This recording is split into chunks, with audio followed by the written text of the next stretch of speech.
I'll feel it the moment you wake up. That heaviness behind your eyes. The raw scrape at the back of your throat. The way your body suddenly feels like it weighs twice what it did yesterday. Your first instinct is to reach for something.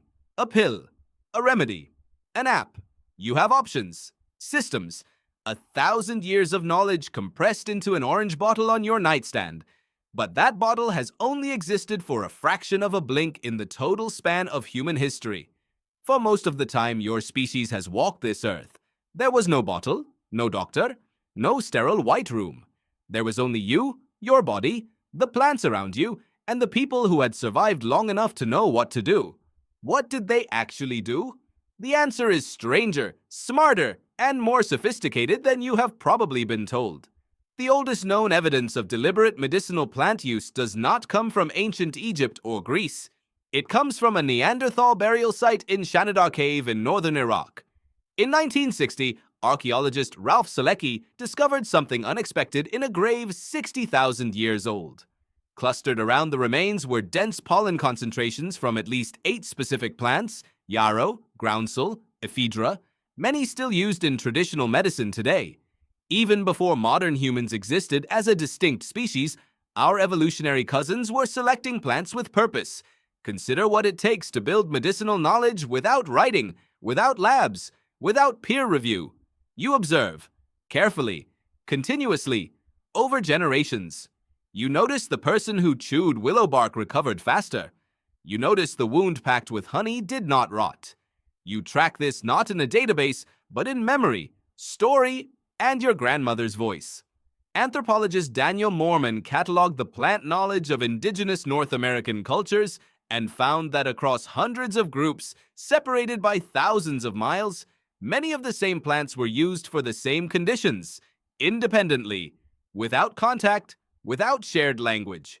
That is not luck. That is observation science conducted over thousands of years. Take fever. The instinct today is to suppress it, but ancient healers treated fever as the body doing something. Support it. Sweat it out. Let the process complete. Research published in Cell confirmed that elevated body temperature enhances immune function, including T-cell activity. Suppressing a moderate fever may actually slow recovery. Your ancestors did not have the language to explain this, but they had the data. Willow bark was used for pain across ancient Egypt, Greece, and indigenous North America. The active compound is salicin, which converts in the liver to salicylic acid, the same compound at the core of aspirin. The plant came first. The pill came 3,400 years later. Honey was packed into wounds in ancient Egypt. It is hygroscopic. It draws moisture from bacterial cells, killing them through osmotic pressure. There are now clinical trials examining honey-based dressings for antibiotic-resistant infections. The Egyptians did not know the chemistry. They just knew it worked.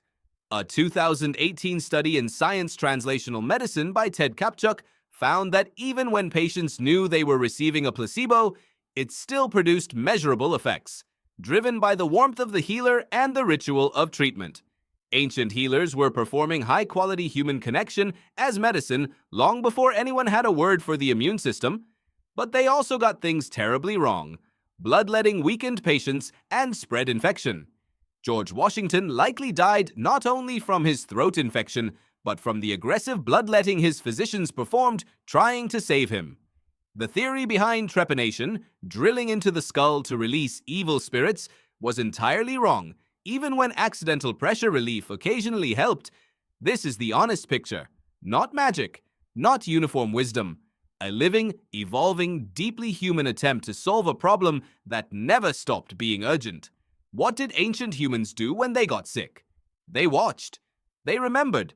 They built systems of care out of observation, story, and relationship. They understood things about fever, plants, and the healing power of human presence that we are only now putting numbers to. And they made serious mistakes that cost lives. Sound familiar? The ancient healers were not failed versions of modern doctors. They were the first generation of doctors, working with what they had, passing down what worked.